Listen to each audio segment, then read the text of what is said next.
አባ ስትል አቤት እኛን ማዋራት ነው ደስ የሚለው። ያንተን ፊት ማየት ነው ደስ የሚለው። የእግዚአብሔር ልብ ለእኔ የአባት ነው፣ ያሰሪና ሰራተኛ አይደለም። እስካድግ ነው የሚጠብቀኝ። የእሱ የሆነው በሙሉ የኛ። ስታድግለት አደክልኝ፣ ይሄም ያንተ ነው፣ ይሄንንም አስተዳድር፣ ይሄንንም ምራው፣ እዚህም ውስጥ ግባ፣ ይሄንንም ያዝ ነው የሚል። እስክታድግ ነው። ይህ መብት በጌታ በመሆን ብቻ ነው የሚገኝ። ማንም ስለሆንክ አይሰማም። በክርስቶስ ኢየሱስ ከሆንክ ብቻ ነው የሚሰማ። ወደ ጎን ማንም ከማንም ጋር ሊሰማማ ይችላል። ወደ ላይ ግን ሰማይን አቋርጦ መሄድ የሚችለው የኢየሱስ ስም ላይ ያለ ኃይል ብቻ ነው። ኑ ወደ እኔ ግቡ፣ ጠይቁኝ፣ ለምኑኝ፣ ንጉሥ ነኝ፣ ሁሉ አለኝ፣ ጠይቁኝ።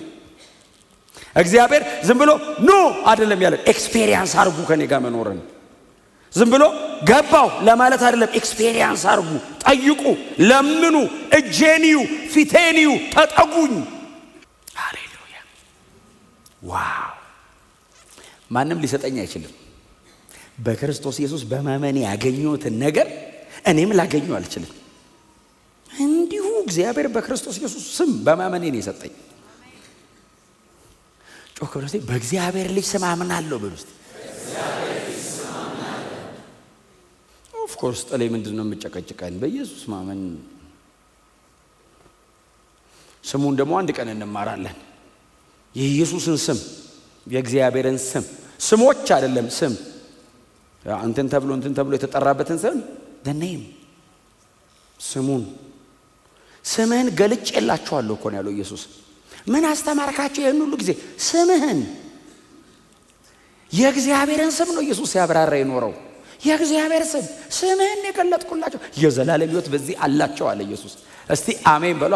ስምህን አብን በአካል አይቶ ታያቆመው ስሙን ኢየሱስ አብራራላቸው። በእግዚአብሔር ልጅ ኢየሱስ የእግዚአብሔር ልጅ ነው የሚል ትምህርት አለው ውስጡ።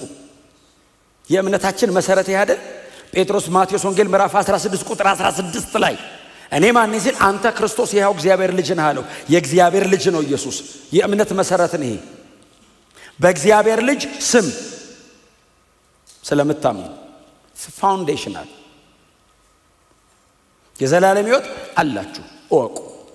አሜን ሲሉ በእግዚአብሔር ፊት ለመቅረብ ድፍረታችን ይሄ ነው። አየ የሚሸማቀቃለ ቸርች ያቀተዋል። እንዴት አርጌ ነው በእግዚአብሔር ፊት ሆነ መቅረብ ሲል ድፍረታችን ምንድነው ሲሉት ዮሐንስ ተለዋዋጭ ነው አይደለም ያለው። ይሄ እውነት ከገባህና በዚህ እውነት አምነህ ከቆምክ ድፍረት አለ። ድፈሩ ማለቴ ጸልዩ ማለቴ ነው። ክብር ለኢየሱስ ይሁን። ስትጸልዩ ግን እግዚአብሔርን አፕሮች የምታረጉበት መንገድ ይቀየራል። አሁን በዚህ መንገድ የሚቀርብ ሰው እግዚአብሔርን አፕሮች ሲያረገው እንደ አባትና ልጅ ነው አፕሮች የሚያረገው። እንደ ጌታና እንደ ባሪያ ብቻ አይደለም የሚያረገው፣ እንደ አባትና እንደ ልጅ ነው። ድፍረት አለን። በምን? በልጁ ስም አምኛለሁ። ስለዚህ እኔ የምጸልየውን ጸሎት በሙሉ እግዚአብሔር የሚሰማኝ በልጁ በኩል ነው። አንድ በጣም የሚወደድ ቃል አለ አይደል?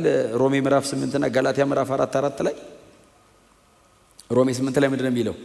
አባ አባ ብሎ የሚጮህ የልጅነት the spirit of sonship የልጅነት መንፈስ ሰጠን። ምን ማለት ነው? ልጅ ቤቱ እንግዳ ነው እንዴ? ባይዘው ከባለቤት በላይ ባለመብት ልጅ ነው። አንተ እንግዳ ነህ። እንደው ብዙ የቤት ስራ አለብህ። ቁጭ ብለህ ቁጭ አትልም። ጫፍ ላይ ነው የምትቀመጠው። እነሱስ እግራቸውን አውጥተው ነው የሚቀመጡት። ጫፍ ላይ እንዳይመስልኩ ተጠራርገው ወደ ኋላ በደንብ እንደዚህ። የልጅነት መንፈስ ምን ማለት ነው? ቤቴ ነው። እስቲ አሜን በሏ። እግዚአብሔር ክብሩ ሲገባ ያባረረኝ ይሆን አትልም። ጎናቸው አልሰው እንደ ልጅ ኑር በሉት። ተደላደልና ኑር በሉት። በእግዚአብሔር እቅፍ ውስጥ ኑር በሉት። ኢየሱስ ጌታ ነው። እቅፍ ውስጥ አይ እግዚአብሔር መገኘት ውስጥ የእግዚአብሔር ልብ ለእኔ የአባት ነው። ያሰሪና ሰራተኛ አይደለም። እያሳደደ ደሞዜን አይቆርጥም። እግዚአብሔር እንደሱ አይነት አምላክ አይደለም። አባቴ ነው። እስካድግ ነው የሚጠብቀኝ። የእሱ የሆነው በሙሉ የኛ ነው። ማቹር እስክናደርግ ነው የሚከለክለን። ስታድግለት አደክልኝ ይሄም ያንተ ነው፣ ይሄንንም አስተዳድር፣ ይሄንንም ምራው፣ እዚህም ውስጥ ገባ፣ ይሄንንም ያዝ ነው የሚለው እስክታድግ ነው። ድፍረት አለን በምን? በክርስቶስ ኢየሱስ በኩል። እንዴት? አባ አባት ብሎ የሚጮህ የልጅነት መንፈስ ነው የተሰጠን። ዕውቀት ብቻ አይደለም፣ መንፈስ። አየ ልጅ ነህ የሚል ዕውቀት ብቻ አይደለም፣ ስፒሪት ውስጣ ቦርናጌን የተወለደ መንፈስ ውስጥ አለ። ተወልደህ ነው የምታውቀው። ተነግሮ ብቻ አይደለም፣ ተወልደህ ነው። ከዛ ደግሞ ገላትያ ላይ አባ አባ ብሎ የሚጮህ የልጁን መንፈስ ሰጠን። የልጅነት ሰጠኝ። ቀጥሎ የልጁ ምን ማለት ነው? ኢየሱስ አባ ያለበት ማለት ነው። አሁን አንተ ቆመ አባት ሆይ ስትል ኢየሱስ ባለበት መጠን ነው የሚሰማ። ኢየሱስን እንደሚሰማው ነው የሚሰማ። የልጁን መንፈስ። ስለዚህ ስትጸልዩ አቀራረባችሁን ቀይሩ። ባይሰጠኝስ ብሎ ነው እንደ ኢየሱስ የሚጸልየው። ቢከለክለኝስ አይልም። ሲጀመር የአባቱ ፈቃድ ነው እሱ ውስጥ ያለው። እኛስ የእድሜ ጉዳይ የልጁን መንፈስ እኮ ነው የተቀበልነው። ስላልሰማህ አይደለም የማይሰጥህ። ሰምቶ ቆይ ይልሃል። ቆይ እግዚአብሔር ሆይን ትዝቅ ታባክናለህ ብዬ በነገረው አሁን ልጄ ላይ ያቀቻ ምንድነው ማባከን? ዳድ ማባከንን ሳስረዳ ማባከንን እያስረዳው ደግሞ ሌላ ነገር ይጠይቀኛል። ገና ነው ሳላስረዳው ያቃል ማባከን ማለት ነው። ያኔ ብድግ አድርገህ ትሰጧለህ። ሁሉንም አሳርፈኝ እንደውም ብለህ የልጅነት መንፈስ ማለት የክርስቶስ ኢየሱስ አልዓዛርን ለማስነሳት ቆሞ አባት ሆይ ስለሰማኸኝ ሁልጊዜም ስለምትሰማኝ ጸሎቱን አያችሁት? የኢየሱስን አባት ያለና ስለሰማኝ ያለውና ሁልጊዜ ማለት ምን ማለት ነው? ከዚህም በኋላ በጸለይ ቁጥር ጥያቄ የለም። እኔ እናንተ መሃል ይሰማል አይሰማም ብሎክ የሚያደርግ ነገር እኔ እናንተ መሃል አባቴ ነህ፣ ልጅ ነኝ። በማንኛውም አጋጣሚ እኔን መስማት ነው የምትፈልገው፣ ከኔ ጋር ማውራት ነው ደስ የሚል። መሬት ላይ ኢየሱስ ጋር አብ ቶሎ የተመላለሰው ማንም ጋር መጥቶ አያውቅም። ፈሪሳውያን ጋር አይመጣም፣ ሰዱቃውያን ጋር አይመጣም። የኢየሩሳሌም ጉባኤ በጣም ትልቅ ነው ብሎ አይመጣም። ኢየሱስ አባ ካለው አቤት።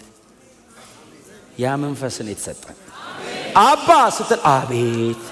እኛን ማዋራት ነው ደስ የሚለው፣ ያንተን ፊት ማየት ነው ደስ የሚለው።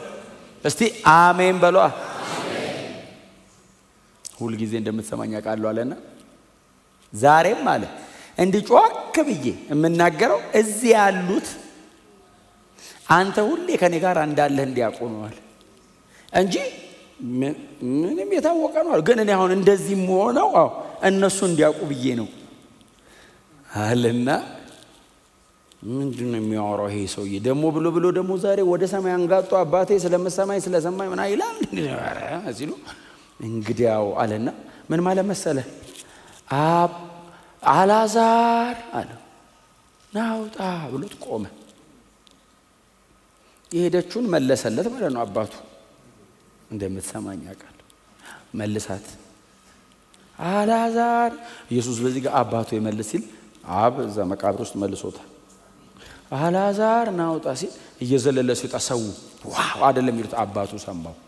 የአባትና የልጅ ህብረት መሃል የተፈጠረ ተአምር ነው። ጮክ ብሎ ይሰማኛል ብሎ እስቲ ይሄ መብት በጌታ በመሆን ብቻ ነው የሚገኘው። ማንም ስለሆንክ አይሰማም። በክርስቶስ ኢየሱስ ከሆንክ ብቻ ነው የሚሰማ። ወደ ጎን ማንም ከማንም ጋር ሊሰማማ ይችላል። ወደ ላይ ግን ሰማይን አቋርጦ መሄድ የሚችለው የኢየሱስ ስም ላይ ያለ ኃይል ብቻ ነው። ኢየሱስ ስትለው ሰማይን የሚያቋርጠው ከደመና ማለፍ አይችልም። ሌላ ጸሎት ከምታዩ ከዚህ ከተጠራቀመው አየር ከዚህ ከስካይ ማለት ሄቨንስ መግባት የሚችለው የኢየሱስ ስም የተጣበቀበት ጉዳይ ብቻ ነው። መናፍስት ታንቆ ያስቀምጥባል። ይሄ የፋርስ አለቃ ምናምን አርኮን አለ ይት ወዲን ምጸል ይላል ናንጆ ወደኔ እኔ ያለውልህ ወደኔ እኛ ኢየሱስን ግንጥል ያደርገዋል። ሃሌሉያ። እና ድፍረት አለን ማለት ምንድነው ድፍረታችን? በእግዚአብሔር ልጅ ስም እናምናለና በኢየሱስ ስም አምናለሁ። የኢየሱስ ስም ላይ ያለ እምነት አጋንንት ማባረሪያና ተአምር ማድረጊያ ብቻ አይደለም፣ በእግዚአብሔር ፊት ለመቅረብ ድፍረትም ነው። እግዚአብሔርን የተቀበለኝ በኢየሱስ ስም ነው። ስሙ ለዘላለም የተመሰገነ ይሁን። እዚሁ ምዕራፍ 5 ላይ አንድ ቁጥር ላንብብላችሁ እስቲ። ቁጥር 10 ላይ ላንብብላችሁ። በእግዚአብሔር ልጅ እዚሁ አንደኛ ዮሐንስ ምዕራፍ 5 በእግዚአብሔር ልጅ የሚያምን ሁሉ በልቡ ምስክር አለው። በእግዚአብሔር ልጅ የሚያምን ሁሉ፣ ማያምንስ ምስክር የለውም። በእግዚአብሔር ልጅ የሚያምን ሁሉ ምስክር አለው ይልና ማንም እግዚአብሔርን የማያምን ሁሉ እግዚአብሔርን ስለ ልጁ የሰጠው ምስክርነት ስላላመነ ሐሰተኛ አድርጎታል። አሁን አላምንም ሲል ሰው ምን እያለ እንደተጠቃለ እግዚአብሔርን ውሸታም እያለው ነው። እግዚአብሔር ስለ ልጁ የመሰከረው ምስክርነት አልተቀበለም። እግዚአብሔር ነው ስለ ኢየሱስ የመሰከረው። አላምንም ሲል ሰው እግዚአብሔርን ውሸታም ነህ አልቀበልም። እግዚአብሔርን ውሸታም ያለ ሰው እኔ ራሱ ምን እንደሚሆን አላውቅም። በኢየሱስ አላምንም ስትል እግዚአብሔር ነው መስካሪ። ልጄ ነው አለ። በእርሱ ደስ የሚለኝ የምወደው ልጄ አለ። ልጄ አለ። አላምንም ስትል ውሸታም አብ ከሰማዩ ነው ውሸታም። እኔ በኢየሱስ አላምንም ነው ያልኩት እና እኔ እንጂ ቆመን ያልኩ የዘላለም ሕይወት አለ በሱ በኩል ነው። አላምን ስል የዘላለም ሕይወት አለ የምለው እየዋሸው ነው። ውሸታም ነው የምትለኝ እኔን? ሰው ስለማይሰማ ጆሮ ስለተያዘ አይኑ ስለተያዘ አይምሮ ስለተዘጋበት እንጂ የማያምኑትን ምናን ስላሳወረ እንጂ ሰው ቢሰማ አላምን ስትል ውሸታም ከሰማይ እንዴ እግዚአብሔርን ውሸታም ይላል እንዴ? አብስ ቆይ እድል ስጠው፣ ታው እንዳትነካው። ሰባ ይኖር የለ እንደ መሬት ላይ ሰባዋን ይታገል። እኔ በዚህም በኩል እከሌን፣ በዚህ በኩል እከሌን፣ በዚህ በኩል የሆነ ቸርች፣ በዚህ በኩል መንገድ ላይ የሆነ ወንጌል የሚሰብክ፣ በዚህ በኩል የሆነ ቦታ ላይ ቁጭ ሲል እነግረዋለሁ፣ እኔ ጨቀጭቀዋለሁ፣ እነዘንዘዋለሁ፣ መንፈስ ቅዱስ እንዲወቅሰው አደርጋለሁ። ከዛ እንደዛ አላምንም ብሎ ያለ ሰው የሆነ ቀን ቸርች አጠገብ ቆሞ አምሮብናል በቤት አሁን ቀደም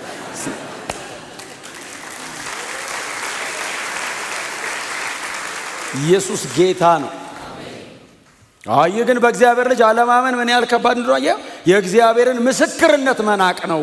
እግዚአብሔር የመሰከረ እምቢ አላምንም እምቢ የጠላውን አይደለም ወንጌል። እኔ ወንጌልን እንድሰብክ እግዚአብሔር እድል ሰጠኝ እንጂ ወንጌል የሥላሴ ፕሮግራም ነው። ሥላሴ ከሰማይ ፈርሞ የላከው አጀንዳ ነው። ወንጌል የሰው አይደለም። ጳውሎስ እንዳለ ለእግዚአብሔር ወንጌል ተለየሁ አለ። ወንጌል የእግዚአብሔር ነው አለ። የእግዚአብሔር ነው። ኢየሱስ የማን ነው? የእግዚአብሔር ነው። የጥላውን አይደለም። ጥላውን በርቶለት ነው። እከሌ በርቶለት ነው። እንትና በርቶላት ነው። የኛ አይደለም። ተቀብለኑ ነው። እስቲ አሜን በሏ። ስለዚህ ሲሰበክል እምቢ ስትል ከኛ ጋር አይደለም ግንኙነት። እኛ ራሱ ተሰብኮልን መተን ነው። እኛ ራሱ ተቀብለን ነው። በርቶልን ነው። ባለቤቱ እግዚአብሔር ነው። ወንጌል የእግዚአብሔር ነው። ኢየሱስ የእግዚአብሔር ነው። ምስክርነቱን እንቀበላለን። እንኳን ወንጌል ሰባኪ ሆንኩ፣ እንኳን ሌላ ስራ አልሰጠኝ። ድፍረት አለን ይልና ከዛስ ያለን ድፍረት ይህ ነው። ማንኛውንም ነገር እንደ ፈቃዱ ብንለምን እርሱ እንደ ፈቃዱ የሚል መሃል ላይ ባይኖር ጥሩ ነበር አይደል? ማንኛውንም ነገር ብንለምን ይሰማናል ቢሆን ተያይዘን ማለቃችን ነበር። ተቀለለ የምንጠይቀውን አናቅማኛ እንትኑን ማምጣ እንትኑ ወጥመድ ነው። በዚህ ምን ለምነው ወጥመድ መግደያ መሞት መርዝ እግዚአብሔር ስጠኝ እባክህ። አረ መርዝ ነው እባክህ አንዴ ልቅመሰው ተሞታለረ ማለቃችን እንደ ፈቃዱ እንኳን ኖረ። ብዙ ሰው እንደ ፈቃዱ የሚለው ባይኖር ደስ ነው የሚለው። ያረ ምን እግዚአብሔር ለምን ያስጨንቀኛል? አስጨንቆ አይደለም እዛ ዘረ እንዴም አንገናኝም። ባይዘው የለመነውን ብናገኝ ቸርች አመጣ ቸርች አንመጣ። ባይዘው እግዚአብሔር የለመነውን ሁሉ እንኳን እንደ ፈቃዱ የሆነውን በሙሉ ራሱ እኮ አይሰጠንም። አንድ እየቆጠበን እቺንካ እሺ ጌታ ተመስገን ያኛውን ስትለው ሌላ ጊዜ ይስጣል። መቼ አይ ሌላ ጊዜ መስጠት አቅቶት አይደለም፣ ለኔ ሲል ለኔ እኔ በህይወት እንድኖር ቀጥሎ አብሬው እንድኖር ቢሰጠኝ አልመጣም። አንሶ እግዚአብሔር እንካ ሰው እኮ ተቃለች የሚለምነውን አያውቅም። መሬት ላይ ቆሞ እኮ ጨረቃን ስጠኝ ሊል ይችላል። የት ሊያደርግ በቃ የማይሸከመውን ሁሉ ይሄን ያህል ስጠኝ ይላል። በቁጥር የሚያውቀውን ብር ማስተዳደር ለሚችሉ ሰዎች እኮ ይሰጣቸዋል። ምንም አይመስላቸውም። ያንን የሚያክል ነገር እያስተዳደሩ ኖርማል ናቸው። ኖርማል ምንም ወሬያቸው አፋቸው ማሉሉ አይገባም። አንዳንዴስ ኪስ ሙልት ሲል በየመንገዱ ካፌ ግባ ይላል። አትችልም። ታዲያ ለአንተ ሰጥቶ ራስን ማጥፊያ በእነሱ ሳይድ ራስን ማጥፊያ እንደሰጣ እኮ ነው የሚቆጠረው። ስለዚህ እግዚአብሔር አይሰጥም። ቸርች እንድመጣ ነው የሚፈልገው። ስማ፣ ስትቆይ፣ ስትጸልይ፣ ስትበስል ነገሩ እያለ አንተ ታድጋለህ። አንተ ታድግና ትላንት የጠየቅከውን እንዲያይተህ አልፈልግም ጌታ ሆይ እና ፊትህን፣ አንተን፣ ክብርህን፣ መገኘትህን፣ ራስህን ነው የምፈልግህ፣ ህልውናህን ትሏል። ያኔ ሌላውንም ይሰጣል። መጽሐፍ እንደሱ ልጁን ከሰጠን ሌላውን እንዴት ልጁን የመፈለግ አፒታይት ላይ ስትደርስ ሌላውን ይሰጣል። ልጁን ጋርዶብህ ግን ሌላ አይሰጥም። ለምን? ስለሚወድ። ኢየሱስን እንደሰጠ ከገባ እየተቀበልከው ምን ያህል ክቡር እንደሆነ ከገባ ሌላ ምንም ቢሰጥህ ከቤቱ፣ ከፊቱ፣ ከክብሩ፣ ከመገኘቱ የትም አትሄድም። ቅደም ተከተላለው። ምን እንደሰጠው መጀመሪያ ወቅ ይላል። ኢየሱስን የሰጠኝ ብለህ ተንበረከከህ ይኸውልህ፣ ቀና አትልም፣ መንገድ አትቀይርም፣ ሌላ ነገር ራሱ አታይም። ምን ሌላ ጨምሮ እንደሰጠሉ ቼክ አታረግም። ኢየሱስ ላይ እየተደነቅ እድሜ ያልቃል።